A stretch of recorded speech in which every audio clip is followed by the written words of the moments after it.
Hello dear students, welcome to Dakshina classroom. Myself Surya Prakash your physical chemistry teacher.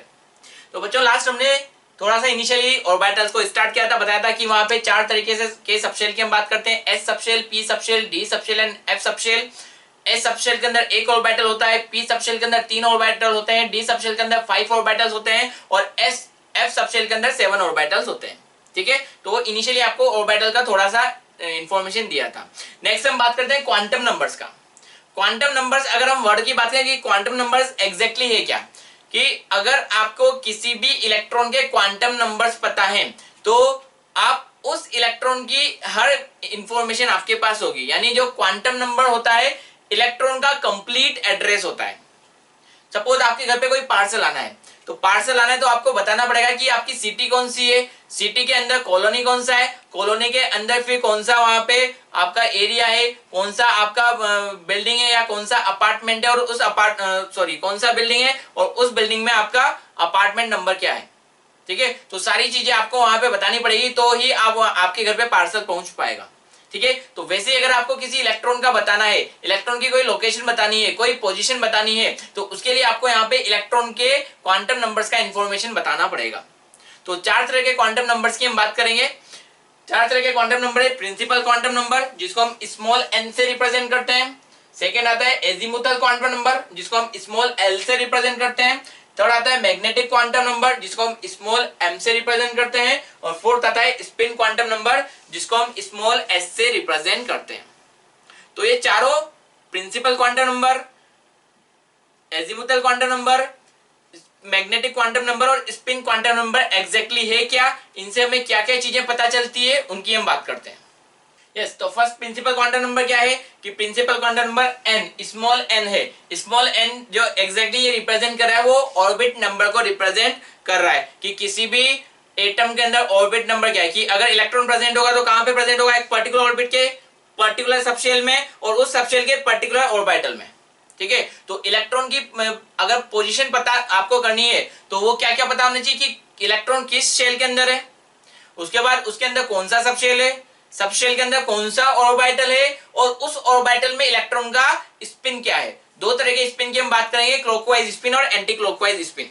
तो electron की अगर सारी चीजें आपको पता करनी है, पूरा एड्रेस पता करना है, तो आपको क्वांटम नंबर्स पता होने चाहिए। तो जो प्रिंसिपल क्वांटम नंबर होता है वो स्मॉल एन से रिप्रेजेंट किया जाता है और वो क्या बताता है, यहाँ पे जो एन होता है वो किसको बताता है, शेल नंबर और ऑर्बिट नंबर। राइट, तो अगर आपको शेल नंबर पता है तो वहां पे आपको क्या पता लग सकता है कि आपने बोर्ड थ्योरी में पढ़ा है कि वहां पर रेडियस कैसे निकालते हैं, 0.529 n square upon z। Velocity कैसे निकालते हैं, एनर्जी ऑफ इलेक्ट्रॉन कैसे निकालते हैं, एंगुलर मोमेंटम कैसे निकालते हैं। तो जब आपने रेडियस निकाला तो वहां पे फॉर्मूला में n था, वेलोसिटी निकाला वहां पे भी फॉर्मूला में n था, आपने एनर्जी निकाला तो वहां पे भी फॉर्मूला में n था, एंगुलर मोमेंटम निकाला तो वहां पे भी फॉर्मूला में n था। तो अगर आपको ऑर्बिट नंबर पता है तो आपको पता होगा कि जो इलेक्ट्रॉन की वेव है उसकी उसका शेप क्या उसका साइज क्या होगा। जो हमने डी ब्रोगली में पढ़ा है 2 pi r equal to n lambda, तो वहां पे अगर आपको n पता है तो आप ये बता सकते हैं कि वहां पे जो वेवलेंथ होगा उस पर्टिकुलर शेल में वो वेवलेंथ क्या होगा। राइट, तो अगर आपको प्रिंसिपल क्वांटम नंबर पता है, प्रिंसिपल क्वांटम नंबर का इसका मींस ऑर्बिट नंबर या शेल नंबर पता है, तो आप इलेक्ट्रॉन की वेव पता कर सकते हैं कि वहां पे इलेक्ट्रॉन की वेव क्या होगी। अगर आपको n का वैल्यू पता है तो आप इलेक्ट्रॉन की एनर्जी का पता कर सकते हैं। अगर आपको n का वैल्यू पता है तो आप क्या चीजें पता कर सकते हैं, वहां पर एंगुलर मोमेंटम, जो कि क्या होता है, mvr equal to nh upon 2 pi के बराबर होता है। क्लियर, तो यहां से आपको साइज पता लग सकती है, साइज ऑफ वेव या वैल्यू ऑफ वेवलेंथ। सेकेंड, आपको क्या पता चल सकता है, आपको पता चल सकता है energy of electron and angular momentum. Angular momentum क्या होता है, mvr equal to nh upon 2 pi. Clear, तो ये 3 चीजें आपको यहां से पता चल सकती। चलिए अब फर्दर कुछ चीजों की बात करते हैं कि अगर अभी यहाँ पे कोई शेल है तो शेल के अंदर कोई सबशेल भी होगा और सबशेल के अंदर कोई ऑर्बिटल भी होगा। तो अगर आपको n का वैल्यू पता है, आपको पता है ऑर्बिट पता है कि कौन सा ऑर्बिट है, तो उस ऑर्बिट में कौन कौन से शेल होंगे और उस ऑर्बिट में टोटल कितने ऑर्बिटल होंगे उसका भी हम कैलकुलेशन यहां से कर सकते हैं। तो अगर हम सबशेल की बात करें, number of subshell in orbit किसके बराबर होता है, n के बराबर ही होता है। यानी जो ऑर्बिट नंबर है उतने ही शेल यहां पर, उतने ही सबशेल ऑर्बिट के अंदर होंगे। तो अगर हम यहां पे बात करें n इक्वल टू जो ऑर्बिट होता है उसको हम किससे रिप्रेजेंट करते हैं, 1 2 3 4 5 6, यानी first shell, second shell, third shell, fourth shell, या फिर इनको k l m n से रिप्रेजेंट भी किया जाता है। तो k का मीन्स फर्स्ट शेल, l का मीन्स सेकंड शेल, m का मीन्स थर्ड शेल और n का मीन्स फोर्थ शेल। ठीक है, तो यहां पर अगर हम फर्स्ट ऑर्बिट की बात करें, अगर n इक्वल टू 1 है यानी फर्स्ट ऑर्बिट है, तो इसमें कितना सबशेल होगा, नंबर ऑफ सबशेल कितना होगा। अगर हम ऑर्बिट नंबर और नंबर ऑफ सबशेल की बात करें, अगर फर्स्ट ऑर्बिट है n इक्वल टू 1 है, तो जितना यहां पर जो ऑर्बिट नंबर होगा उतने ही सबशेल यहां पर प्रेजेंट होंगे। तो n इक्वल टू 1 है तो वहां पे कितने सबशेल होंगे, एक सबशेल होगा। अगर n इक्वल टू 2 है तो वहां पे कितने सबशेल होंगे, 2 सबशेल होंगे। अगर n इक्वल टू 3 है तो वहां पे कितने सबशेल होंगे, 3 सबशेल होंगे। और n इक्वल टू 4 है तो वहां पे कितने सबशेल होंगे, 4 सबशेल। ठीक है, तो यहाँ पे हम डायरेक्ट रिजल्ट ले रहे हैं, ये कैसे आया उसकी हम यहाँ पे कोई कैलकुलेशन नहीं कर रहे हैं, क्योंकि ये जो सारी चीजें हैं एक काफी हायर लेवल वाली मैथमेटिक्स से सारी चीजें यहाँ पर डेराइव हुई है, जो आप यहाँ पे श्रोडिंगर इक्वेशन में इक्वेशन देखेंगे तो आप समझ जाएंगे कि वो काफी हायर लेवल की मैथमेटिक्स है। ठीक है, तो हम डायरेक्ट यहाँ पे रिजल्ट ले रहे हैं। तो जो फर्स्ट शेल है उसमें एक सबशेल होता है, सेकंड शेल में 2 सबशेल होते हैं, थर्ड शेल में 3 सबशेल होते हैं, फोर्थ शेल में 4 सबशेल होते हैं। अगर फिफ्थ शेल की बात करें तो उसमें 5 सबशेल होते हैं। तो यहाँ पे अगर एक सबशेल की बात करें तो कौन सा सबशेल होगा, एस सबशेल होगा। सेकंड शेल की बात करें तो सेकंड शेल में 2 सबशेल है, कौन कौन से होंगे, एस एंड पी सबशेल होगा। थर्ड शेल की बात करें तो उसमें 3 सबशेल है, कौन कौन से होंगे, एस पी एंड डी होगा। और फोर्थ शेल की बात करें तो उसमें कितने सबशेल होंगे, एस पी डी एफ होगा। अगर हम फिफ्थ शेल की बात करें, n इक्वल टू 5 है, ऑर्बिट नंबर 5 है, तो उसमें 5 सबशेल होंगे, कौन कौन से होंगे, एस पी डी एफ जी, ऐसे ही 6 में फर्दर एक और सबशेल इसमें जुड़ जाएगा। क्लियर। तो अगर आपको किसी पर्टिकुलर ऑर्बिट में नंबर ऑफ सबशेल बताना है तो नंबर ऑफ सबशेल किसके बराबर होगा, उस शेल नंबर के बराबर। तो एक फर्स्ट शेल है तो एक सबशेल, सेकंड शेल है तो 2 सबशेल, थर्ड शेल है तो 3 सबशेल, फोर्थ शेल है तो 4 सबशेल, फिफ्थ शेल है तो 5 सबशेल। स्टार्टिंग हम कहां से करेंगे, एस से। फर्स्ट एस, अगर एक है तो एस आएगा अकेला, अगर 2 है तो एस पी आएंगे, अगर 3 है तो एस पी डी आएगा, और 4 है तो एस पी डी एफ आएंगे, और 5 है तो s p d f g आ जाएगा। क्लियर। अब यहां पर देख लीजिए, हमने अभी पहले निकाला हुआ है कि यहां पर सबशेल में ऑर्बिटल कितने कितने होते हैं। तो एक सबशेल में कितना ऑर्बिटल होता है, एक ही होता है। एस सबशेल में एक ही ऑर्बिटल है। पी सबशेल में कितने ऑर्बिटल होते हैं, 3। तो एस में एक है, पी में 3 है, तो टोटल कितने ऑर्बिटल हुए यहाँ पे, 4। डी सबशेल में कितने ऑर्बिटल होते हैं, 5। तो यहाँ पे 5 है, यहाँ पे 3 है, और यहाँ पे कितना है, 1। तो 5 + 3 + 1 तो कितना हो गया, 9। यहाँ पर कितने सबशेल है इसके अंदर, 7। यहाँ पर कितना है, 5। 7 5 कितना हुआ, 12। 12 एंड 3 कितना हुआ यहाँ पे, 15। 15 एंड 1 कितना हुआ, 16। तो ये क्या है यहाँ पे, number of orbitals in subshell. तो एस में 1 था, पी में 3 था, तो 3 + 1 4 हो गया, डी में 5 था तो टोटल 9 हो गए, एफ में 7 था तो टोटल 16 हो गए। तो यहाँ पे फर्स्ट शेल के अंदर एक सबशेल होगा, और कौन सा होगा, एस, और उसमें केवल एक ही ऑर्बिटल होता है। सेकंड शेल के अंदर 2 सबशेल होंगे, कौन सा होगा, एस एंड पी। एस में एक ऑर्बिटल होता है, पी में 3 ऑर्बिटल होता है, तो टोटल सेकंड शेल में कितने ऑर्बिटल हुए, 4। थर्ड शेल में 3 सबशेल हुआ, एक एस, एस पी, एक पी, एक डी, तो टोटल 3 सबशेल थे, उनके जो ऑर्बिटल थे टोटल कितने हुए, 9। फोर्थ शेल की बात करें, 4 सबशेल हुआ, एस पी डी एफ, और इनके जो टोटल ऑर्बिटल हुए 16 हुए। तो अगर आप यहाँ पे देखें, number of orbitals in orbit या शेल, वो किसके बराबर होगा, n²। तो 1 का स्क्वायर 1, 2 का स्क्वायर 4, 3 का स्क्वायर 9, 4 का स्क्वायर 16। क्लियर है। तो ये आपको क्या मिल गया, number of orbital in particular shell. अब हमें पता है एक ऑर्बिटल में कितने इलेक्ट्रॉन होते हैं मैक्सिमम, 2 इलेक्ट्रॉन फिल हो सकते हैं, एक क्लॉकवाइज स्पिन एक एंटी क्लॉकवाइज स्पिन। जो ऐसे आपने बॉक्स करके बनाया था, एक एरो ऊपर की तरफ था एक एरो नीचे की तरफ था, तो ये एरो किसको रिप्रेजेंट कर रहा है, इलेक्ट्रॉन की स्पिन को, क्लॉकवाइज स्पिन को रिप्रेजेंट कर रहा है और एंटी क्लॉकवाइज स्पिन को रिप्रेजेंट कर रहा है। तो एक ऑर्बिटल में कितने इलेक्ट्रॉन फिल हो सकते हैं मैक्सिमम, 2। तो जितने ऑर्बिटल होंगे उसको 2 से मल्टीप्लाई कर देंगे तो total number of electron in orbit आपको मिल जाएगा। तो number of electron in orbit कितना होगा यहाँ पे 2n स्क्वायर। तो यहाँ पे 2n स्क्वायर, तो 2 इंटू 1 स्क्वायर कितना होगा 2, तो एक ऑर्बिटल में 2 इलेक्ट्रॉन। यहाँ पे कितना होगा 2n स्क्वायर, 2 इंटू 2 स्क्वायर यानी 2 इंटू 4 यानी 8। यहाँ पे कितना होगा 2n स्क्वायर, 2 इंटू 3 स्क्वायर यानी 9 इंटू 18, यहाँ पे कितना होगा 32 इलेक्ट्रॉन। तो ये number of electron present in shell हो जाएगा। ठीक है, अब इनका क्या सिग्निफिकेंस है कि अगर हम आपने पीरियोडिक टेबल देखा होगा तो कुछ इस तरह का पीरियोडिक टेबल आपने देखा था।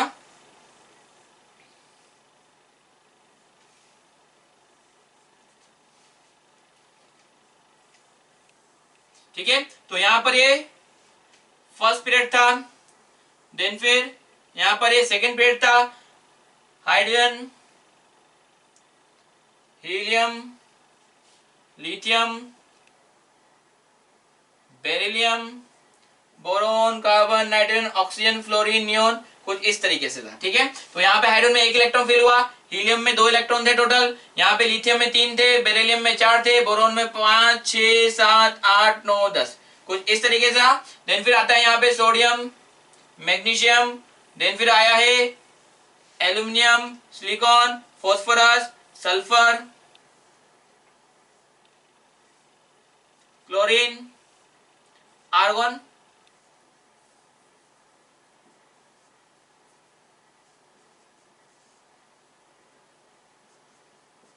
राइट। तो इस तरह का कुछ अरेंजमेंट वहां पर था। ठीक है, तो ये आपने देखा होगा। तो अगर हम बात करें फर्स्ट पीरियड का, फर्स्ट पीरियड में कितने एलिमेंट है, यहाँ पे 2 ही एलिमेंट है, एक हाइड्रोजन है और एक हीलियम है।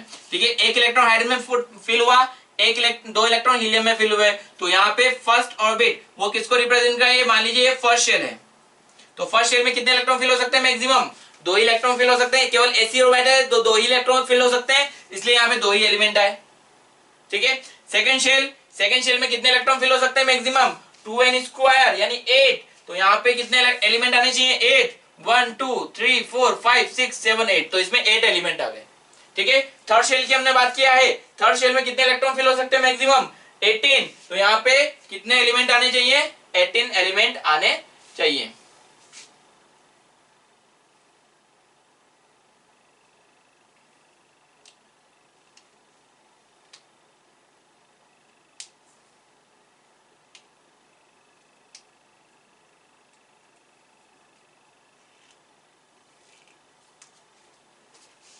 तो थर्ड शेल की हम बात करें, थर्ड शेल में कितने इलेक्ट्रॉन फिल होने चाहिए, यहाँ पे 2n स्क्वायर 9 2 18, तो 18 इलेक्ट्रॉन आने चाहिए।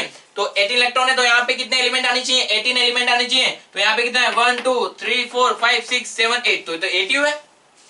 तो बाकी 10 कहाँ गए, तो उसका पता आपको कैसे चलेगा, इलेक्ट्रॉनिक कॉन्फ़िगरेशन से। जब हम इलेक्ट्रॉनिक कॉन्फ़िगरेशन पढ़ेंगे तो वहां पे आपको सारी चीजें क्लियर होने वाली है। ठीक है, तो ये ऐसे ही यहाँ पे कुछ डिजाइन नहीं हुआ है, इसका कुछ ना कुछ यहाँ पर लॉजिक है। ठीक, तो अब हमने यहाँ पे देखा फर्स्ट प्रिंसिपल क्वांटम नंबर। तो प्रिंसिपल क्वांटम नंबर क्या बताता है, शेल नंबर को बताता है। अगर आपको n का वैल्यू पता है तो आपको वेव की साइज पता है, एनर्जी ऑफ इलेक्ट्रॉन पता है, एंगुलर मोमेंटम पता है, तीनों चीजें आपको पता चल जाएगी। अगर आपको n का वैल्यू पता है तो आप बता सकते हैं कि उसमें कितने सबशेल होंगे। तो नंबर ऑफ सबशेल किसके बराबर होगा, ऑर्बिट के अंदर n के बराबर। अगर आपको यहाँ पे n का वैल्यू पता है, ऑर्बिट नंबर पता है, तो आप बता सकते हो कि कितने ऑर्बिटल होंगे टोटल शेल के अंदर, n स्क्वायर। और अगर आपको नंबर ऑफ ऑर्बिट पता है तो आप बता सकते हैं उस ऑर्बिट में कितने मैक्सिमम इलेक्ट्रॉन फिल हो सकते हैं, 2n स्क्वायर के बराबर। राइट, सेकंड देखते हैं एजीमुथल क्वांटम नंबर, जिसको हम स्मॉल एल से रिप्रेजेंट करते हैं। जो एजीमुथल क्वांटम नंबर है वो हमें यहाँ पे सबशेल के बारे में इंफॉर्मेशन देता है। तो अगर आपको एल का वैल्यू पता है तो आप बता पाएंगे सबशेल कौन सा है। 4 तरीके के सबशेल होते हैं, एस पी डी एफ। तो अगर आपको एल का वैल्यू पता है तो आप बता सकते हैं कौन से सबशेल की बात की जा रही है। तो यहाँ पे जो पर्टिकुलर चार सबशेल है एसपीडीएफ, उनके लिए एल का एक पर्टिकुलर वैल्यू होता है। तो पहले बात करें कि एजीमुथल क्वांटम नंबर क्या बताएगा, इट डिस्क्राइब द सबशेल। और अगर आपको सबशेल पता लग गया, सपोज एस सबशेल है तो कैसा हुआ, स्फेरिकल है। अगर पी सबशेल है तो कैसा हुआ, डंबल है। अगर डी सबशेल है तो क्या है, डबल डंबल। और अगर यहाँ पे एफ सबशेल है तो क्या हुआ, लीफ शेप। तो अगर आपको सबशेल के बारे में पता चल गया तो आप बता सकते हैं कि इलेक्ट्रॉन क्लाउड का डेंसिटी क्या है। तो यहां से जो क्या करता है, एजीमुथल क्वांटम नंबर सबशेल के बारे में बताता है and give the shape of electron cloud. ठीक है, तो S subshell, P subshell, D subshell और एफ सबशेल का शेप कैसा होता है, वो अगर आपको ये इसका वैल्यू पता है तो आप बता सकते हैं। ठीक है, तो यहां पे value of azimuthal quantum number for subshell is 0 to n-1। 0 से n-1 तक एजीमुथल क्वांटम नंबर का वैल्यू होता है इन अ पर्टिकुलर शेल। एक पर्टिकुलर शेल के अंदर जो भी सबशेल है उनका एजीमुथल क्वांटम नंबर 0 से n-1 होता है। कैसे कि सपोज आपको गिवन है यहां पर शेल नंबर या ऑर्बिट 1। ठीक है, एजीमुथल क्वांटम नंबर क्या होगा, 0 to n-1। तो यहाँ पे n शेल नंबर क्या है, n इक्वल टू 1। तो यहाँ पे क्या होगा, 0 to n-1 यानी क्या है, 0। तो जो 0 होता है वो किसके लिए होता है, फॉर एस सबशेल। यानी अगर एल का वैल्यू 0 है, अब ये फिक्स वैल्यू है, अगर एल का वैल्यू 0 है तो मींस वो कौन सा सबशेल होगा, s subshell. n equal to 2 की बात करें, एल का वैल्यू क्या होगा, 0 to n-1। तो 0 to n-1, 2-1 कितना होगा, 1। तो यहाँ पे दो सबशेल मिले आपको। ये अभी बताया भी था कि यहाँ पे पर्टिकुलर ऑर्बिट के अंदर कितने शेल होंगे, जितना n का वैल्यू। तो फर्स्ट शेल के अंदर एक सबशेल, सेकंड शेल के अंदर दो सबशेल, थर्ड शेल के अंदर तीन सबशेल। तो फर्स्ट शेल के अंदर एक ही सबशेल था तो l का वैल्यू 1 ही मिलेगा s ऑर्बिटल लिए। यहाँ पे सेकंड शेल में दो सबशेल होंगे तो जो 0 है वो किसके लिए है, फॉर s सबशेल। और जो 1 है वो किसके लिए होगा, p सबशेल। राइट, तो यहाँ पे सेकंड शेल में दो सबशेल आपको मिला। ठीक है, तो L का वैल्यू यहाँ पे 0 है तो वो किसके लिए होगा, S के लिए। L का वैल्यू अगर 1 है तो वो किसके लिए होगा, P के लिए। n इक्वल टू 3 की बात करें तो यहाँ पे 0 to n-1, 0 to n-1, n क्या होगा, 3-1 यानी 0 से 2 तक का जो वैल्यू है 0, 1, 2। तो 0 किसके लिए, S के लिए, 1 किसके लिए, P के लिए, तो 2 किसके लिए होगा, D सबशेल के लिए। तो हम बात करें अगर n इक्वल टू 4 गिवन है तो 0 to n-1, 0, 1, 2, 3। तो 0 किसके लिए होगा, S के लिए, 1 किसके लिए होगा, P के लिए, 2 किसके लिए होगा, D के लिए, और 3 किसके लिए होगा, F के लिए। तो अगर हम L का वैल्यू बात करें, L अगर इक्वल टू 0 है तो कौन सा सबशेल होगा, S सबशेल। अगर L इक्वल टू 1 है तो कौन सा होगा, P सबशेल। अगर L इक्वल टू 3 है तो कौन सा होगा, D सबशेल। और L इक्वल टू 4 है, सॉरी L इक्वल टू 2 है तो D सबशेल। और अगर L इक्वल टू 3 है तो मीन्स कौन सा होगा, F सबशेल होगा। तो ये चीजें आपको पता होनी चाहिए कि एस, पी, डी, एफ के लिए एल का वैल्यू क्या क्या होता है। क्लियर। अब हमने देखा यहाँ पे कि पर्टिकुलर शेल में कौन कौन से सबशेल होंगे। उन सबशेल में कुछ ऑर्बिटल होते हैं तो वो हम कैसे देखेंगे कि अच्छा हमें पता है एस सबशेल के अंदर एक ऑर्बिटल है, पी के अंदर 3 ऑर्बिटल है, डी के अंदर 5 ऑर्बिटल और एफ के अंदर 7 ऑर्बिटल। बट यहाँ पे कुछ फॉर्मूला है उसके लिए भी कि सबशेल के अंदर कितने ऑर्बिटल होंगे। तो number of orbital in subshell वो कितना होता है, 12+1 के बराबर होता है। ठीक है, तो एक सबशेल के अंदर कितने ऑर्बिटल होंगे, 12+1 के बराबर। अगर हमें नंबर ऑफ ऑर्बिटल पता है तो नंबर ऑफ इलेक्ट्रॉन पता कर सकते हैं। हमें पता है एक ऑर्बिटल में कितने इलेक्ट्रॉन होते हैं, 2। तो इतने ऑर्बिटल में कितने इलेक्ट्रॉन होंगे, 2 से मल्टीप्लाई कर देंगे तो number of electron in subshell कितना होगा, 2 into 12+1। क्लियर। कैसे कि हम बात करें एस सबशेल का, पी सबशेल का, डी का और एफ का। एल का वैल्यू क्या है, एस के लिए एल का वैल्यू क्या है, 0। पी के लिए एल का वैल्यू कितना है, 1। डी के लिए एल का वैल्यू कितना होगा, 2। और एफ के लिए एल का वैल्यू कितना होगा, 3। राइट। हम यहाँ पे ऑर्बिटल्स की बात करें, अगर एल का वैल्यू 0 है तो कितने ऑर्बिटल होंगे, 2 into 0+1 2 इंटू 0+1, तो ये कितना हो, एक ही ऑर्बिटल है, राइट। p के अंदर कितना ऑर्बिटल होगा, 2 इंटू l+1 यानी 2 इंटू 1+1, 2+1 यानी कितने 3 ऑर्बिटल होंगे। d के अंदर कितना ऑर्बिटल होगा, 2, तो 2 इंटू 2 4, 4+1 5 ऑर्बिटल होंगे। और f के अंदर कितना ऑर्बिटल होगा, 3 इंटू 2 6+1 7 ऑर्बिटल। क्लियर। इलेक्ट्रॉन की बात करें सब शेल के अंदर तो कितना होगा, 2 इंटू 2l+1। s के लिए l का वैल्यू 0, 2 इंटू 0+1 1 इंटू 2, तो कितने s सबशेल में कितने इलेक्ट्रॉन मैक्सिमम 2 इलेक्ट्रॉन फिल हो सकते हैं। p के अंदर कितना, l का वैल्यू 1 है, 2 इंटू l 1+1 यानी 3 इंटू 2 कितने इलेक्ट्रॉन 6 इलेक्ट्रॉन। एक ऑर्बिटल में 2 इलेक्ट्रॉन, तो 3 ऑर्बिटल में कितने 6 इलेक्ट्रॉन। तो p सबशेल में टोटल कितने इलेक्ट्रॉन फिल हो सकते हैं, मैक्सिमम 6 इलेक्ट्रॉन फिल हो सकते हैं। ठीक है। d के लिए बात करें, l का वैल्यू कितना है 2, 2 इंटू 2 4, 4+1 5, 5 2 जा 10, तो यहाँ पे d ऑर्बिटल में मैक्सिमम 10 इलेक्ट्रॉन फिल हो सकते हैं। हर ऑर्बिटल में 2 इलेक्ट्रॉन, तो 5 ऑर्बिटल में 10 इलेक्ट्रॉन। वैसे ही f में कितना हो जाएगा 14 इलेक्ट्रॉन। तो यहां से हम बता सकते हैं कि पर्टिकुलर सबशेल में कितने ऑर्बिटल होंगे और पर्टिकुलर सबशेल में कितने इलेक्ट्रॉन प्रेजेंट होते हैं। नेक्स्ट, जैसे हमने ऑर्बिट के एंगुलर मोमेंटम की बात की है, एंगुलर मोमेंटम ऑफ ऑर्बिट वो कितना है NH/2π, जहां पे n आ गया वो किसको रिप्रेजेंट कर रहा है, ऑर्बिट। तो ऑर्बिट का एंगुलर मोमेंटम क्या होता है NH/2π, वैसे ही ऑर्बिटल का एंगुलर मोमेंटम भी होता है, राइट। तो angular momentum of orbital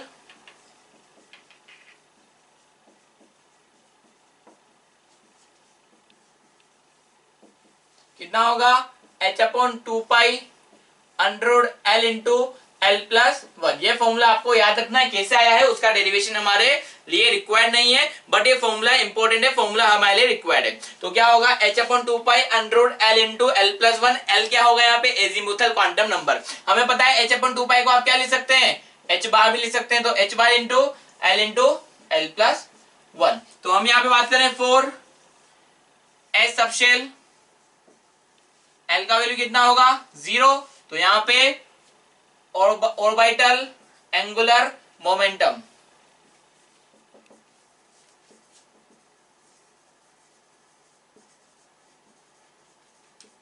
S subshell के लिए ऑर्बिटल एंगुलर मोमेंटम L का वैल्यू 0 प्लेस कीजिए, 0 0+1 1 इंटू 0 0, तो ये पूरा क्या हो जाएगा 0 हो जाएगा। तो एस सबशेल के लिए ऑर्बिटल एंगुलर मोमेंटम कितना होगा 0 होगा। p सबशेल के लिए बात करें, L का वैल्यू कितना होगा 1, तो orbital angular momentum of p subshell कितना होगा h/2π √1 इंटू 1+1, तो 1+1 कितना 2, 2 इंटू 1 कितना 2, तो ये कितना होगा h/2π √2, राइट। या इसको थोड़ा सा मॉडिफाई कर दें, √2 से ऊपर नीचे मल्टीप्लाई कर सकते हैं। अगर √2 से ऊपर नीचे मल्टीप्लाई किया तो √2 इंटू √2 कितना हो 2, 2 से 2 कैंसिल आउट हो जाएगा, तो इसको और क्या लिखा जा सकता है h/π इंटू √2 भी लिखा जा सकता है। ठीक है। तो ये आपको ऑप्शन में क्या दे रखा है उसके बेसिस पे आप यहाँ पे आंसर चेक कर सकते हैं। डी सबशेल की हम बात करें, L का वैल्यू कितना होगा 2, तो यहाँ पे L का वैल्यू 2 पुट करें, h/2π √2 इंटू 2+1, तो 2+1 कितना 6, सॉरी 2+1 कितना 3, 3 2 या 6, तो ये कितना होगा h/2π √6। इसको √6 को क्या लिख सकते हैं 3 इंटू 2, 6 को क्या लिखा जा सकता है 3 इंटू 2, तो अगेन इसको यहाँ पर थोड़ा सा मॉडिफाई कर सकते हैं, 3 इंटू 2 √2 से मल्टीप्लाई कर दो, तो √2 से ऊपर नीचे मल्टीप्लाई किया तो √2 कितना हो जाएगा 2, 2 से 2 कैंसिल आउट हो जाएगा, तो ये बचेगा क्या h/π √3/2, राइट। तो इस तरीके से इसको रिप्रेजेंट किया जा सकता है। ठीक है। एफ सबशेल की बात करें, L का वैल्यू कितना होगा 3, तो कितना हो जाएगा h/2π √3 इंटू 3+1, 3+1 कितना 4, 4 3 जा 12, तो ये कितना होगा h/2π √12, राइट। √12 को क्या ले सकते हैं 3 इंटू 4, 4 का रूट कितना होगा 2, 2 को बाहर निकाल लेंगे तो क्या हो जाएगा 2 से 2 कैंसिल आउट हो जाएगा, तो h/π √3 भी इसको लिखा जा सकता है। तो ये ऑर्बिटल एंगुलर मोमेंटम के डिफरेंट एसपीडीएफ के लिए रिप्रेजेंटेशन हो जाएगा, राइट। नेक्स्ट बात करें मैग्नेटिक क्वांटम नंबर का। जो मैग्नेटिक क्वांटम नंबर होता है वो क्या रिप्रेजेंट करता है, ऑर्बिटल का 3D ओरिएंटेशन को रिप्रेजेंट करता है। It represent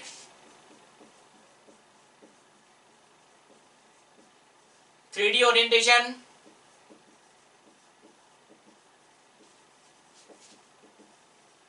of orbital in space. ठीक है, तो ऑर्बिटल के ओरिएंटेशन को रिप्रेजेंट करता है। तो अब हम बात करें यहाँ पे डिफरेंट डिफरेंट सबशेल में। एस सबशेल में कितने टाइप के ऑर्बिटल होते हैं? एक ही ऑर्बिटल होता है यानी spherical shape, right.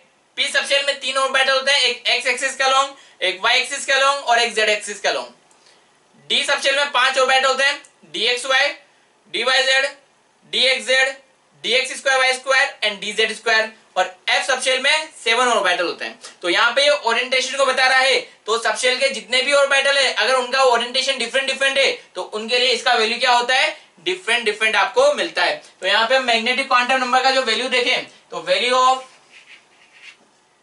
Magnetic quantum number for subshell is -L2 + L। -L से +L तक ये रेंज करता है, वेरी करता है, राइट। तो अभी किसी भी सबशेल में जितने ऑर्बिटल होंगे उतने मैग्नेटिक क्वांटम नंबर का वैल्यू आपको मिलना चाहिए। ठीक है, तो हम यहाँ पे डिफरेंट डिफरेंट सबशेल की बात करते हैं। एस पी डी एफ, इनके लिए एल का वैल्यू, एस के लिए एल का वैल्यू कितना? 0, पी के लिए एल का वैल्यू 1, डी के लिए एल का वैल्यू 2 और एफ के लिए एल का वैल्यू कितना? 3। तो मैग्नेटिक क्वांटम नंबर कितना है? -L2 + L including 0। ठीक है, तो यहाँ पे 0 है, -02 + 0 वो तो एक ही वैल्यू होगा 0। ठीक है, तो यहाँ पर एस ऑर्बिटल के लिए कितना आपको मैग्नेटिक क्वांटम नंबर का वैल्यू मिला? कितने टाइप का मिला? एक सिंगल टाइप का मिला, तो इसका मींस क्या होगा? 1 ऑर्बिटल। जितने ऑर्बिटल उतने टाइप का वैल्यू, राइट। जितने ऑर्बिटल उतने टाइप का वैल्यू। यहाँ पे पी के लिए एल का वैल्यू कितना है? 1, तो -12 + 1 तो -1 0 + 1। तो कितने ऑर्बिटल होते हैं? पी में 3 ऑर्बिटल होता है, p x, p y, p z. तो जितने ऑर्बिटल उतने टाइप का वैल्यू। तो ये किसको रिप्रेजेंट कर रहा होगा? 3 different orientation of 3 orbital, right. तो एक्स एक्सिस का लॉन्ग, वाई एक्सिस का लॉन्ग, जेड एक्सिस का लॉन्ग, तीनों में 3 डिफरेंट ओरिएंटेशन है। तो ये 3 ऑर्बिटल का आपको ओरिएंटेशन डिफरेंट मिलेगा। डी के लिए बात करें क्या होगा? -2 2 + 2 -2 -1 0 + 1 + 2। तो यहाँ पे कितना ओरिएंटेशन हो गया? 5 तरह का ओरिएंटेशन था, 5 ऑर्बिटल थे, पांचों का ओरिएंटेशन डिफरेंट था, यानी अरेंजमेंट पांचों का डिफरेंट था। तो इसलिए 5 डिफरेंट वैल्यू आपको मिली है, यानी कितने ऑर्बिटल है? 5 ऑर्बिटल, राइट। और एफ के लिए क्या होगा? -3 -2 -1 0 + 1 + 2 एंड +3। तो टोटल कितना वैल्यू मिला? 7 वैल्यू मींस कितने ऑर्बिटल होंगे? 7 ऑर्बिटल। ठीक है, तो 3 क्वांटम नंबर हमने देख लिया। प्रिंसिपल क्वांटम नंबर जो कि क्या होता है? ऑर्बिट नंबर को रिप्रेजेंट करता है, वेव की साइज को बताता है, एनर्जी को बताता है, ऑर्बिट एंगुलर मोमेंटम के बारे में इंफॉर्मेशन देता है। ठीक है, सेकंड हमने बात की azimuthal quantum number. Azimuthal quantum number आपको क्या बताता है? सबशेल के बारे में इंफॉर्मेशन देता है और इलेक्ट्रॉन क्लाउड को बताता है। ठीक है, क्योंकि अगर आपको एल का वैल्यू पता है तो कौन सा ऑर्बिटल है वो बता सकते हैं, और अगर एल का वैल्यू पता है तो उसका शेप क्या होगा वो आप बता सकते हैं, राइट। मैग्नेटिक क्वांटम नंबर आपको क्या बताता है? ऑर्बिटल के 3D ओरिएंटेशन के बारे में इंफॉर्मेशन देता है। क्लियर? तो मैग्नेटिक क्वांटम नंबर की जो वैल्यू होती है, नंबर ऑफ वैल्यू जितनी मिलेगी वो कितनी मिलेगी? जितने नंबर ऑफ ऑर्बिटल्स प्रेजेंट होते हैं।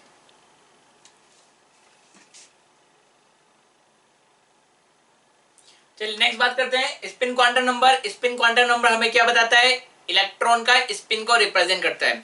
जब भी हम यहाँ पे इलेक्ट्रॉनिक कॉन्फ़िगरेशन लिखते हैं या इलेक्ट्रॉन को फिल करते हैं एटम के अंदर, ऑर्बिटल के अंदर, तो ऑर्बिटल के अंदर मैक्सिमम 2 इलेक्ट्रॉन फिल किए जाते हैं। जब 2 इलेक्ट्रॉन फिल किए जाते हैं तो दोनों इलेक्ट्रॉन एक दूसरे के ऑपोजिट स्पिन वाले ही वहां पर होने चाहिए। तो एक इलेक्ट्रॉन वहां पे क्लॉकवाइज स्पिन का होता है, दूसरा इलेक्ट्रॉन वहां पे एंटी क्लॉकवाइज स्पिन का होता है। तो जो यहाँ पे मैग्नेटिक स्पिन क्वांटम नंबर होता है वो किसको रिप्रेजेंट करता है? इट रिप्रेजेंट, स्मॉल एस से डिनोट करते हैं, it represent spin off electron, right. तो वहां पे 2 तरह का स्पिन होगा, है तो clockwise spin and anti clockwise spin, right. तो जो क्लॉकवाइज स्पिन होता है उसको +½ से रिप्रेजेंट किया जाता है, और जो एंटी क्लॉकवाइज स्पिन होता है उसको -½ से रिप्रेजेंट किया जाता है। या फिर अपर हेडेड एरो क्लॉकवाइज स्पिन के लिए and down headed arrow anti clockwise spin के लिए हम यहाँ पर यूज में लेते हैं, राइट। तो जब हम इलेक्ट्रॉनिक कॉन्फ़िगरेशन लिखेंगे, जब यहाँ पे हम डायग्राम बनाएंगे इलेक्ट्रॉनिक कॉन्फ़िगरेशन का, तो वहां पे जो ये अपर साइडेड एरो होगा वो किसको रिप्रेजेंट कर रहा होगा, क्लॉकवाइज स्पिन को, और ये वाला जो एरो होगा वो एंटी क्लॉकवाइज स्पिन को रिप्रेजेंट कर रहा होगा। अब जैसे हमने ऑर्बिट के अंदर एंगुलर मोमेंटम की बात की NH/2 पाई, ऑर्बिटल के अंदर स्पिन, ऑर्बिटल के अंदर ऑर्बिटल एंगुलर मोमेंटम की बात की H/2 पाई √L × L+1, वैसे ही हम यहाँ पे स्पिन क्वांटम के अंदर स्पिन एंगुलर मोमेंटम की बात करते हैं जो कि होता है √N × N+2 के बराबर। जो यहाँ पर N होता है वो होता है नंबर ऑफ अनपेयर्ड इलेक्ट्रॉन। अब ये अनपेयर्ड इलेक्ट्रॉन क्या होता है वो भी अभी आपको एक्सप्लेन करेंगे, क्लियर करेंगे। तो अगर आपको किसी एलिमेंट का, एटम का spin angular momentum √N × N+2 पता है तो उससे आप उसके मैग्नेटिक नेचर के बारे में स्टेटमेंट दे सकते हैं। इसका जो यूनिट होता है वो होता है बोहर मैग्नेटॉन, BM यूनिट। आप इसको लिख लीजिए, क्या होगा, बोहर मैग्नेटॉन, मैग्नेटिज्म का ये यूनिट होता है, ठीक है। तो यहाँ पे अगर आपको ये वैल्यू पता है, बोहर मैग्नेटॉन इसका पता है, तो आप बता सकते हैं जो एलिमेंट है या एटम है या आयन है वो मैग्नेटिक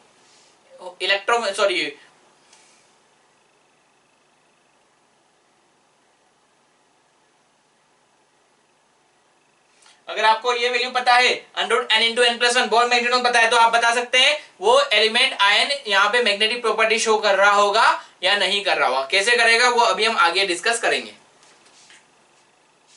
नेक्स्ट इसमें बात करें जो मैक्सिमम स्पिन होता है, मैक्सिमम स्पिन वो क्या होता है, half into number of unpaired electron. अभी ये भी इस पॉइंट को आप ऐसे ही समझ लीजिए, जैसे हम एग्जांपल देखेंगे वहां पे आपको बताएंगे मैक्सिमम स्पिन होता क्या है, कितने इलेक्ट्रॉन वहां पर प्लस हाफ या माइनस हाफ स्पिन वाले प्रेजेंट है। जो अकेले माइनस हाफ या प्लस हाफ शो कर रहे हैं यानी अनपेयर्ड इलेक्ट्रॉन, अनपेयर्ड मींस जो पेयर्ड नहीं है, कितने इलेक्ट्रॉन है जो अनपेयर्ड है और हाफ स्पिन शो कर रहे हैं, ठीक है, वही क्या होगा इसका मैक्सिमम स्पिन।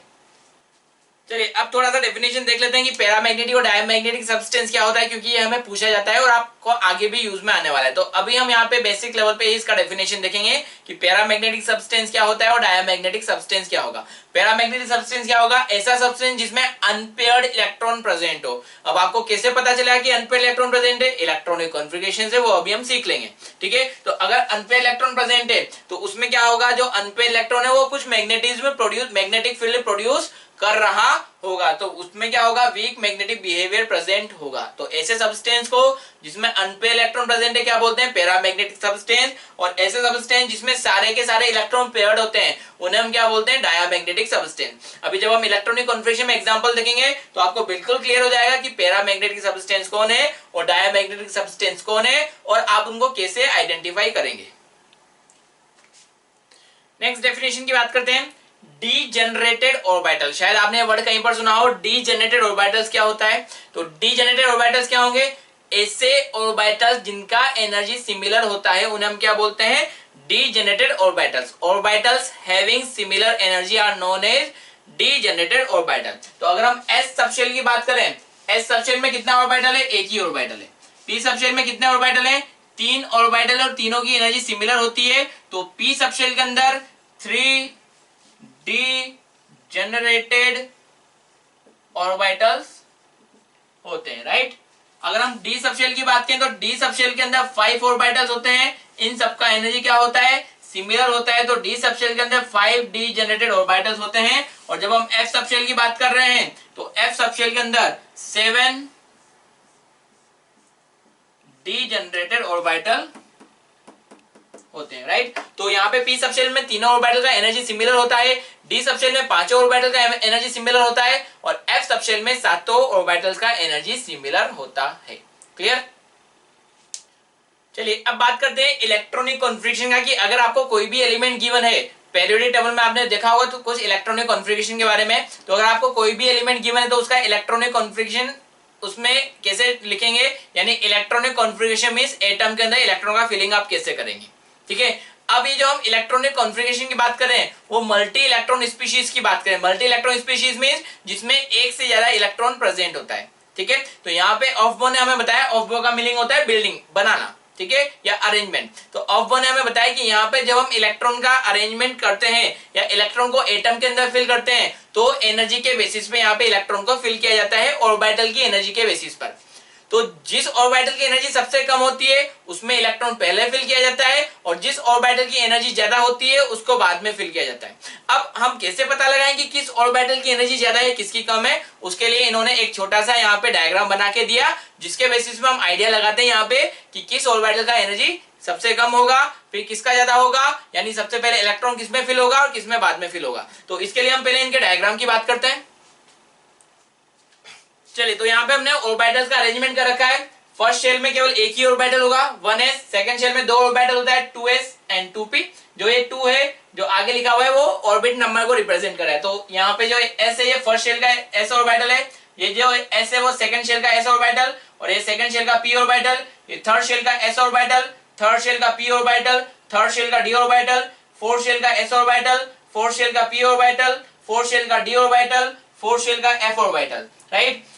फिफ्थ शेल का s ऑर्बिटल, फिफ्थ शेल का p ऑर्बिटल, फिफ्थ का d, फिफ्थ का f, फिफ्थ का g, सिक्स का s, सिक्स का p, सिक्स का d, सिक्स का f, सिक्स का g, सिक्स का h, और ऐसे ही आगे हम इनको लिख लेंगे। ठीक है, बताया था कि यहाँ पे नंबर ऑफ ऑर्बिटल क्या होता है ऑर्बिट नंबर के बराबर। तो फर्स्ट शेल में ऑर्बिट नंबर 1 है तो यहाँ पे एक ही ऑर्बिटल होगा, सेकंड में ऑर्बिट नंबर 2 है तो 2 ऑर्बिटल, थर्ड में ऑर्बिट नंबर 3 है तो 3 ऑर्बिटल, फोर्थ में ऑर्बिट नंबर 4 है तो 4 ऑर्बिटल, फिफ्थ में 5 ऑर्बिटल, सिक्स में 6 ऑर्बिटल।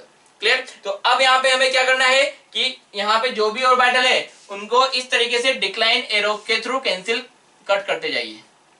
ठीक है, तो ये डिक्लाइन एरो के थ्रू आप इसको क्या कर देंगे, काट देंगे। तो यहाँ पे जो ऑर्बिटल पहले कट रहा है उस ऑर्बिटल का एनर्जी क्या होगा, सबसे कम होगा। तो सबसे पहले हम ऊपर वाले ऑर्बिटल के बात करें, सबसे पहले कौन सा ऑर्बिटल यहाँ पे कट रहा है 1s, तो सबसे कम एनर्जी किसकी होगी 1s की। देन फिर किसका होगा 2s की। देन फिर कौन कट रहा है यहाँ पे 2p, 2p के बाद 3s, देन फिर 3p, 3p के बाद 4s, देन फिर 3d, 4p, 5s, then 4d, 5p, 6s, then 4f, 5d, 6p, 7s। तो इस तरीके से यहाँ पे ऑर्बिटल का एनर्जी होगा। तो order of energy of orbital, तो इन्होंने हमें क्या बताया कि जो इलेक्ट्रॉन का फिलिंग होता है वो एनर्जी लेवल के बेसिस पर होता है। जिस ऑर्बिटल का एनर्जी कम होता है उसको पहले फिल करते हैं, जिसका एनर्जी ज्यादा होता है उसको बाद में फिल करते हैं। तो सबसे पहले कौन सा ऑर्बिटल फिल किया जाएगा 1s, क्योंकि उसका एनर्जी सबसे कम है। देन फिर कौन सा फिल किया जाएगा 2s, हमने यहाँ पे जो साइन लगाया वो एनर्जी के बेसिस पर है, तो यानी 2s का एनर्जी 1s की ज्यादा है, 1s से ज्यादा है।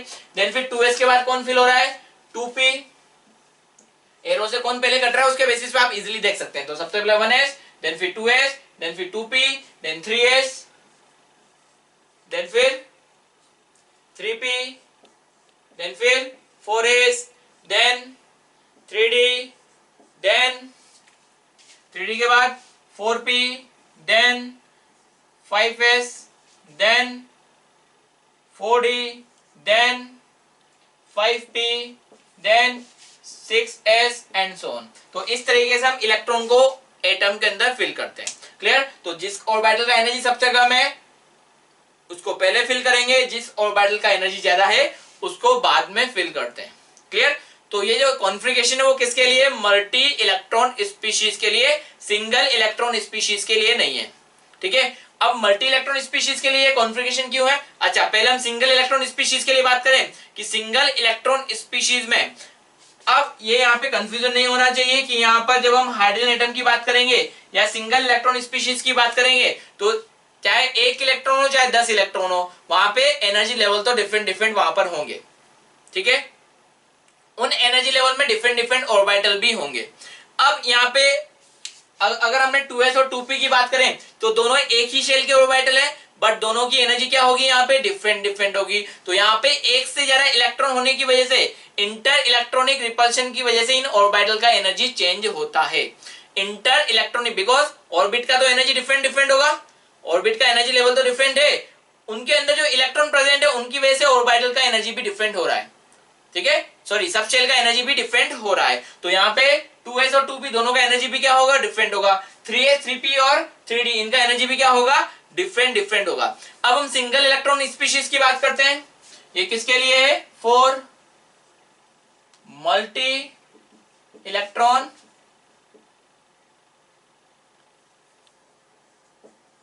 Species, right, for single electron system जिसमें केवल एक सिंगल इलेक्ट्रॉन है, उसके लिए क्या होगा? अब एक सिंगल इलेक्ट्रॉन है तो वहां पे क्या इलेक्ट्रॉन इलेक्ट्रॉन रिपल्शन होगा? क्या नहीं होगा। तो क्या सबशेल सबशेल के बीच में वहां पे कोई रिपल्शन नहीं, तो क्या उनकी एनर्जी में कोई डिफरेंस आएगा? नहीं आएगा। तो अगर हम सिंगल इलेक्ट्रॉन स्पीशीज की बात करें तो वहां पे जो एनर्जी का डिफरेंस है वो किसके बेसिस पर है? केवल ऑर्बिट के बेसिस पर। तो यहाँ पे एनर्जी डिफरेंस क्या होगा? 1s, देन फिर 2s और 2p, दोनों का एनर्जी क्या होगा? सिमिलर होगा, क्योंकि यहाँ पर ये क्या है, दोनों एक ही शेल के अंदर प्रेजेंट है और वहां पे इंटर इलेक्ट्रॉनिक रिपल्शन नहीं है। सिमिलर है यहाँ पे 3s, 3p एंड 3d, तीनों का एनर्जी क्या होगा? सिमिलर होगा। सिमिलरली 4s, 4p, 4d और 4f, इनका एनर्जी भी क्या होगा? सिमिलर होगा। क्लियर? तो अभी हमने यहाँ पे डी जनरेटेड ऑर्बिटल की बात की थी। तो एक सबशेल में जो ऑर्बिटल होते हैं वो क्या होते हैं? डी जनरेटेड होते हैं, क्योंकि उनका एनर्जी सिमिलर होता है। अब सिंगल इलेक्ट्रॉन स्पीशीज में क्या हुआ? इन ऑर्बिटल का एनर्जी क्या है? सिमिलर है। तो यहाँ पे सिंगल इलेक्ट्रॉन स्पीशीज के अंदर सेकंड शेल में कितने डी जनरेटेड ऑर्बिटल्स होंगे? 4 डी जनरेटेड ऑर्बिटल। ये आप लिख लीजिएगा अपनी लैंग्वेज में कि यहाँ पे सेकंड शेल के अंदर सिंगल इलेक्ट्रॉन स्पीशीज में कितने डी जनरेटेड ऑर्बिटल? 3 यहाँ पर है और यहाँ पे 4। अगर हम सिंगल इलेक्ट्रॉन स्पीशीज की बात करें तो थर्ड शेल में कितने डी जनरेटेड ऑर्बिटल होंगे? 5 यहाँ पर है, 3 यहाँ पर है, 1 यहाँ पर, 9। अगर हम सिंगल इलेक्ट्रॉन स्पीशीज की बात करें फोर्थ शेल में कितने डी जनरेटेड ऑर्बिटल होंगे? 7 यहाँ पर है, 5 यहाँ पर है, 3 यहाँ पर है, 1 यहाँ पर। तो 7, 5, 12, 12 प्लस 4 16। तो यहाँ पे 16 डी जनरेटेड ऑर्बिटल होंगे। तो यहाँ पे डी जनरेटेड क्यों है? क्योंकि यहाँ पे केवल एक ही इलेक्ट्रॉन प्रेजेंट है। तो यहाँ पर सभी ऑर्बिटल में इलेक्ट्रॉन इलेक्ट्रॉन रिपल्शन वहां पर प्रेजेंट नहीं है। तो यहाँ पर इन सब ऑर्बिटल का एनर्जी क्या रहने वाला है? सिमिलर रहने वाला है। तो अगर आपसे सिंगल इलेक्ट्रॉन स्पीशीज के लिए इलेक्ट्रॉनिक कॉन्फ़िगरेशन का ऑर्डर पूछें या ऑर्बिटल की एनर्जी का ऑर्डर पूछें तो ये ऑर्डर सिंगल इलेक्ट्रॉन स्पीशीज के लिए रहेगा और ये ऑर्डर किसके लिए होगा?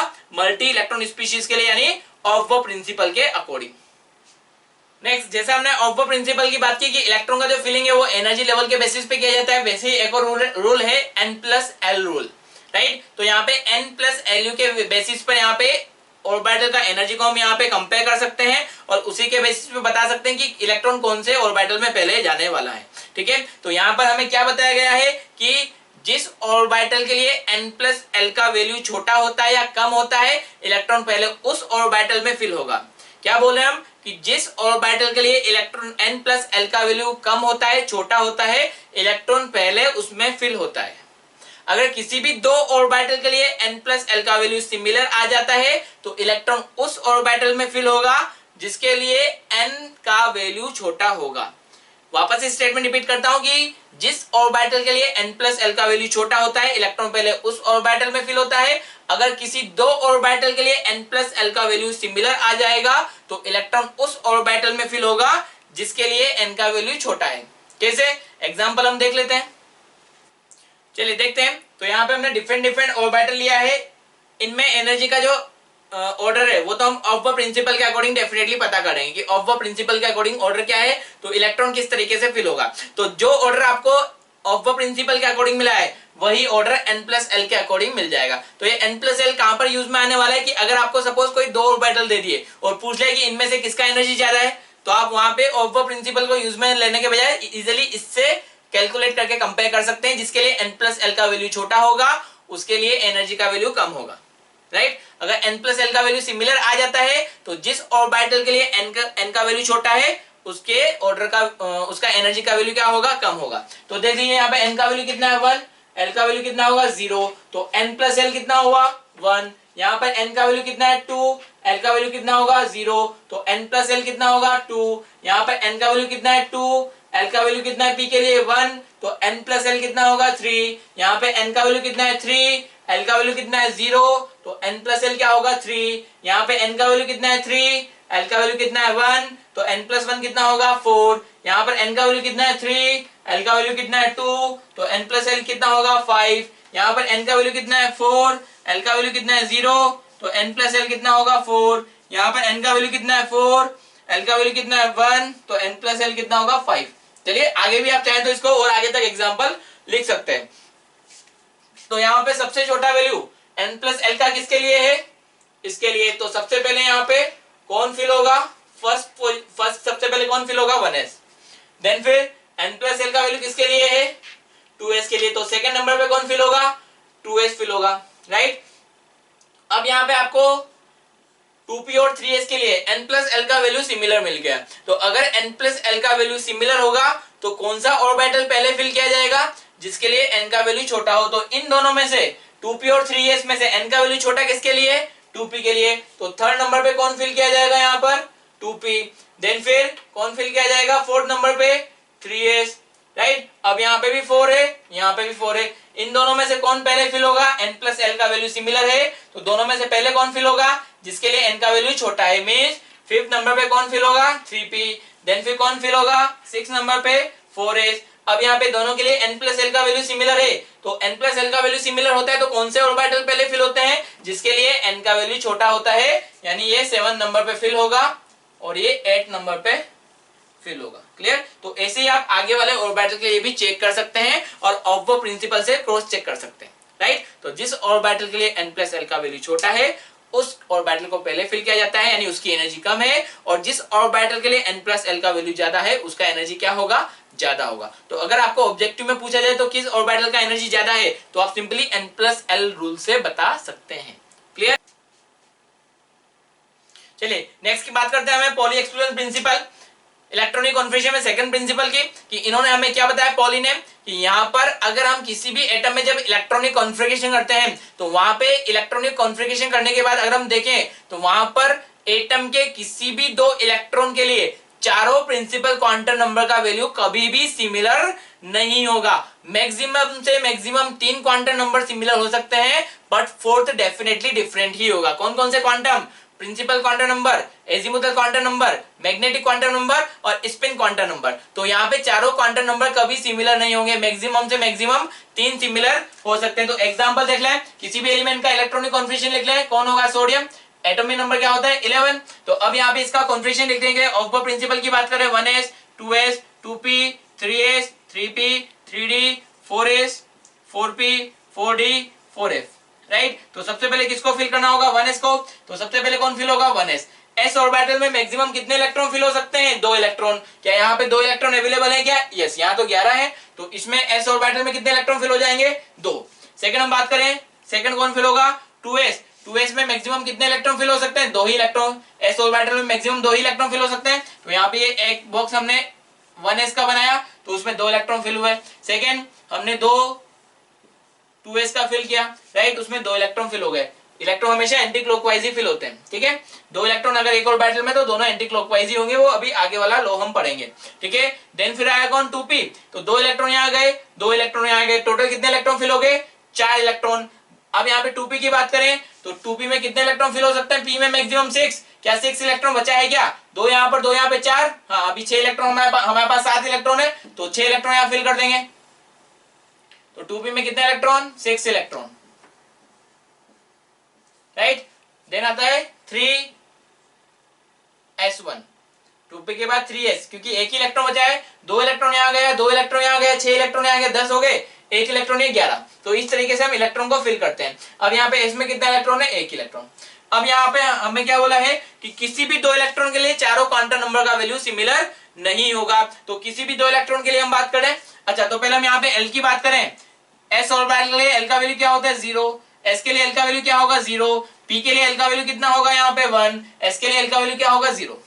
हमें यहाँ पे पता है, यहाँ पर प्रिंसिपल क्वांटम नंबर कितना है सभी इलेक्ट्रॉन के लिए पता है, उसका एजीमुथल क्वांटम नंबर क्या है पता है, मैग्नेटिक क्वांटम नंबर क्या होता है -L2 + L, इसके लिए क्या होगा मैग्नेटिक क्वांटम नंबर, इसके लिए क्या होगा 0, -02 + 0, इसके लिए क्या होगा 0, इसके लिए क्या होगा -1, इसके लिए कितना 0, इसके लिए कितना +1 और यहाँ पे कितना, ये मैग्नेटिक क्वांटम नंबर आपको पता लग गया। अब हम किसी भी 2 इलेक्ट्रॉन की बात करें, सपोज इन 2 इलेक्ट्रॉन की बात करें तो यहाँ पे 2 इलेक्ट्रॉन है, एक का स्पिन क्लॉकवाइज है, एक का स्पिन एंटी क्लॉकवाइज है। अगर हम इसके लिए n की बात करें प्रिंसिपल क्वांटम नंबर का, तो इसका प्रिंसिपल क्वांटम नंबर क्या होगा 2, बिकॉज ये सेकंड ऑर्बिट के p सबशेल में प्रेजेंट है, तो n तो क्या है सभी के लिए सिमिलर है, तो यहाँ पे भी n का वैल्यू क्या होगा 2। अगर हम स्पिन एजिमुथल क्वांटम नंबर की बात करें तो ये कौन से ऑर्बिटल में p में ही प्रेजेंट है, p ऑर्बिटल में, तो दोनों ही p ऑर्बिटल में दोनों के लिए l का वैल्यू क्या होगा यहाँ पे 1 होगा। ठीक है, मैग्नेटिक क्वांटम नंबर की बात करें, मैग्नेटिक क्वांटम नंबर इस ऑर्बिटल में प्रेजेंट है, इसके लिए मैग्नेटिक क्वांटम नंबर -1 है, इसके लिए 0 है, इसके लिए +1 है, तो दोनों के लिए मैग्नेटिक क्वांटम नंबर क्या है 0। बट अगर हम स्पिन की बात करें तो एक इलेक्ट्रॉन क्लॉकवाइज स्पिन हो रहा है, एक इलेक्ट्रॉन एंटी क्लॉकवाइज स्पिन है, तो एक का क्लॉकवाइज +½ होगा, एक का एंटी क्लॉकवाइज -½ होगा। तो यहाँ पे इसका 3 तो सिमिलर है, बट 4 डेफिनेटली क्या होगा डिफरेंट ही होगा। अगर 3 सिमिलर आ जाते हैं तो 4 तो डेफिनेटली डिफरेंट ही होने वाला है। ठीक है, आप चाहे तो और किसी 2 इलेक्ट्रॉन को भी कंपेयर करके देख सकते हैं। तो इनका स्टेटमेंट क्या था, चारों इलेक्ट्रॉन के लिए किसी भी 2 इलेक्ट्रॉन के लिए चारों क्वांटम नंबर कभी सिमिलर नहीं होगा। राइट, नेक्स्ट प्रिंसिपल की बात करते हैं, हॉर्न्स रूल। हॉर्न्स रूल में हमें क्या बताया है कि जब भी आप इलेक्ट्रॉन को फिल करते हैं, किसी भी सबशेल में इलेक्ट्रॉन को फिल करेंगे तो उसके ऑर्बिटल में इलेक्ट्रॉन की फिलिंग की जाती है। अब इलेक्ट्रॉन की फिलिंग इस तरीके से की जाती है कि जब आप इलेक्ट्रॉन को फिल करना शुरू करेंगे तो पहले इलेक्ट्रॉन को एक एक करके हर ऑर्बिटल में फिल किया जाता है। ठीक है, यानी अगर हम p सबशेल की बात करेंगे तो p सबशेल में कितने ऑर्बिटल है 3 ऑर्बिटल, तो पहले एक एक इलेक्ट्रॉन तीनों ऑर्बिटल में फिल होंगे और वो इस तरीके से फिल होंगे कि उनका स्पिन क्या हो सिमिलर डायरेक्शन में हो।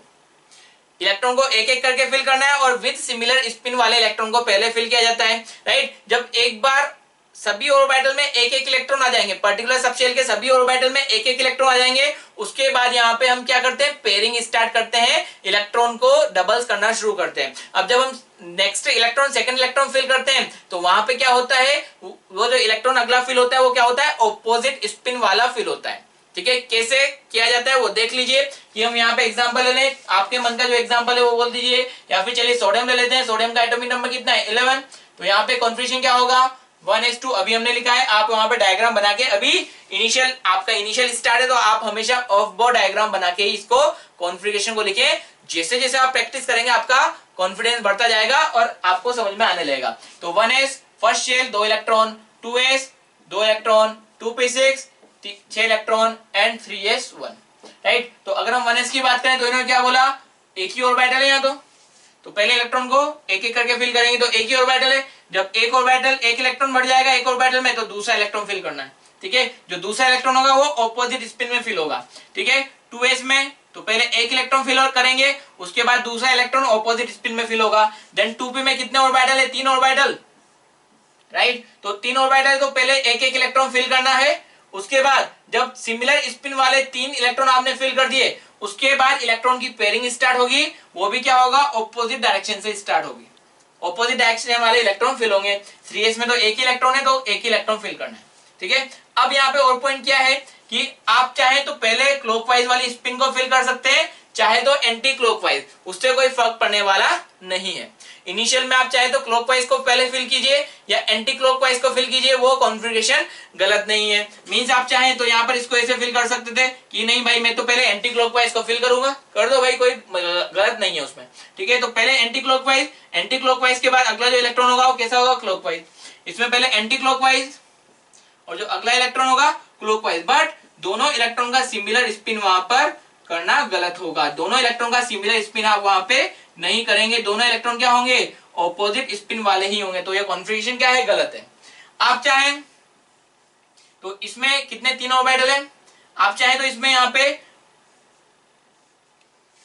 एंटी क्लॉकवाइज वाले इलेक्ट्रॉन को पहले फिल कर दें। ठीक है, हाफ फिलिंग हो गया। अब तीनों ऑर्बिटल का एनर्जी क्या है सिमिलर है, तो जो आप नेक्स्ट इलेक्ट्रॉन फिल करेंगे वो आप चाहें तो यहां से फिल करें, वो आप चाहें तो इस ऑर्बिटल में फिल करें, आप चाहें तो अगले इलेक्ट्रॉन को इस ऑर्बिटल में फिल करें। तो जो फोर्थ इलेक्ट्रॉन है वो तीनों में से किसी भी ऑर्बिटल में आप पहले फिल कर सकते हैं, उससे कोई गलत होने वाला नहीं है। आप चाहें तो यहां पर ऐसा भी कर सकते हैं कि जब आपने इस ऑर्बिटल को भरना शुरू किया तो आपकी इच्छा है कि मैं तो पहला इलेक्ट्रॉन यहां भरूंगा, भर दो, तीनों ऑर्बिटल का एनर्जी बराबर है, किसी में भी इलेक्ट्रॉन पहले फिल करो कोई फर्क पड़ने वाला नहीं है। आपने बोला नहीं मैं तो पहला इलेक्ट्रॉन यहां भरूंगा, आपने बोला नहीं मैं दूसरा इलेक्ट्रॉन यहां पे ऐसा भरूंगा, तो वो गलत है। जब आप इनिशियल में इलेक्ट्रॉन फिल कर रहे हैं तो वहां पे सभी इलेक्ट्रॉन का स्पिन क्या होना चाहिए, सिमिलर होना चाहिए, चाहे क्लॉकवाइज हो चाहे एंटी क्लॉकवाइज हो। अगर आपने क्लॉकवाइज वाला एक इलेक्ट्रॉन फिल किया है तो बाकी इलेक्ट्रॉन भी क्या होंगे वहां पे, क्लॉकवाइज वाले ही होंगे या एंटी क्लॉकवाइज वाले ही। जैसे आपने स्टार्टिंग से किया है वैसा ही बाकी दो ऑर्बिटल को भी फिल करना है अगर पी सबशेल है तो, ठीक है। फिर जब तीनों यहाँ पे हाफ फिल हो जाएंगे यानी आधे बढ़ जाएंगे, उसके बाद यहाँ पे पेयरिंग स्टार्ट होती है। क्लियर? तो यहां पर अगर हम बात करें कि ये वाला अरेंजमेंट पी सबशेल है, ये वाला अरेंजमेंट सही है क्या, बिल्कुल सही है। यहां पर अगर हमने यहाँ पे पहले इलेक्ट्रॉन यहाँ फिल कर दिया, फिर यहाँ किया, फिर यहाँ क्या, ये वाला भी सही है। अगर हमने एक इलेक्ट्रॉन यहाँ फिल किया, एक इलेक्ट्रॉन यहाँ किया और ये एक इलेक्ट्रॉन यहाँ फिल कर दिया तो ये ऑपोजिट स्पिन वाला आ गया, ये हमने दो क्या किया, क्लॉकवाइज किया, तीसरा क्या कर दिया, एंटी क्लॉकवाइज, तो ये अरेंजमेंट क्या हो जाएगा, गलत हो जाएगा, राइट। या फिर हमने सोचा यहाँ पर कि हम क्या करें, पहले हम एंटी क्लॉकवाइज वाले फिल करते हैं और एक क्लॉकवाइज कर दिया तो ये भी क्या हो जाएगा, गलत हो जाएगा, ठीक है। या फिर आपने क्या किया, इसको पहले 3 इलेक्ट्रॉन फिल कर दिए और फिर 4th इलेक्ट्रॉन क्या कर दिया, सिमिलर स्पिन वाला फिल कर दिया तो ये भी क्या हो जाएगा, गलत हो जाएगा, ठीक है। तो 3 इलेक्ट्रॉन सिमिलर स्पिन वाले फिल करने के बाद 4th इलेक्ट्रॉन को तीनों में से किसी भी ऑर्बिटल में फिल कर सकते हैं क्योंकि तीनों का एनर्जी क्या है, सिमिलर है, किसी में भी फिल कीजिए कोई फर्क पड़ने वाला नहीं है। क्लियर? तो ये हो गया हुनसूल, ठीक। तो इन्होंने क्या बोला कि जब आप इलेक्ट्रॉन को ऑर्बिटल में फिल कर रहे हैं तो अगर सबशेल में एक से ज्यादा ऑर्बिटल है तो पहले इलेक्ट्रॉन को एक एक करके फिल करना है, एक एक ऑर्बिटल में एक एक इलेक्ट्रॉन विद सिमिलर स्पिन, और उसके बाद ऑपोजिट स्पिन से आपको इलेक्ट्रॉन की पेयरिंग करनी है, ठीक है। तो एक स्टेटमेंट तो ये था। सेकंड स्टेटमेंट क्या था कि जो हाफ फिल्ड ऑर्बिटल्स होते हैं पी, डी और एफ के लिए इन्होंने स्टेटमेंट दिया था, पी ऑर्बिटल, डी ऑर्बिटल, ये आप जो भी कॉन्फ़िगरेशन है वो सारे एग्जांपल नोट कीजिएगा। जहां पे मैंने गलत लिखा है वहां पे आप याद रखिएगा कि वो गलत क्यों है। तो इन्होंने बोला था कि जो ऑर्बिटल होते हैं पी ऑर्बिटल, डी ऑर्बिटल और एफ ऑर्बिटल की जो हाफ फिल्ड ऑर्बिटल है, हाफ फिल्ड ऑर्बिटल मींस वो आधे भरे हो, आधे भरे हो मींस पी में 3 इलेक्ट्रॉन हो, डी में 5 इलेक्ट्रॉन हो, एफ में 7 हो, तो इसको क्या बोलेंगे, हाफ फिल्ड ऑर्बिटल।